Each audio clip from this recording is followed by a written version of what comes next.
ফিলিস্তিনের গাজায় ইসরায়েলি বাহিনীর অব্যাহত দখলদারিত্ব ও নৃশংস হামলার বিরুদ্ধে সোচ্চার হয়েছে সোয়ানসি প্রবাসী বাংলাদেশিরা।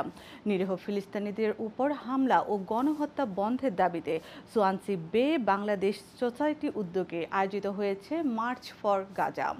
মোহাম্মদ রফিকুল ইসলামের রিপোর্টে রয়েছে বিস্তারিত।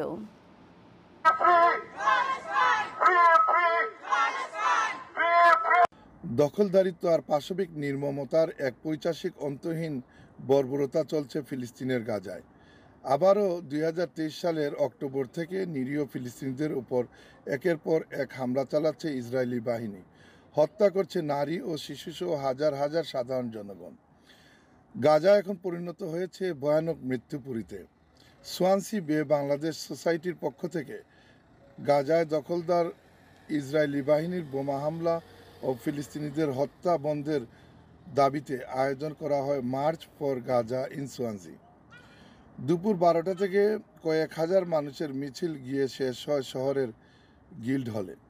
নানান পেশার নানান দেশের মানুষের কণ্ঠে ভেসে ওঠে, বর্বর হামলা বন্ধ করো, মানুষ বাঁচাও, গাজাকে রক্ষা করো।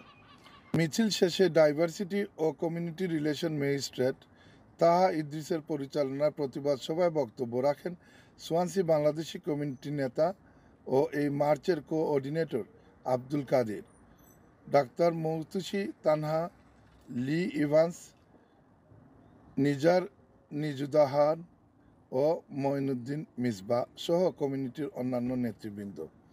বক্তারা তাদের বক্তব্যের মাধ্যমে গাজায় অবিলম্বে যুদ্ধ ও গণহত্যা বন্ধের জন্য বিশ্ব নেতৃবৃন্দকে এখনই পদক্ষেপ নিতে আহ্বান জানিয়েছেন।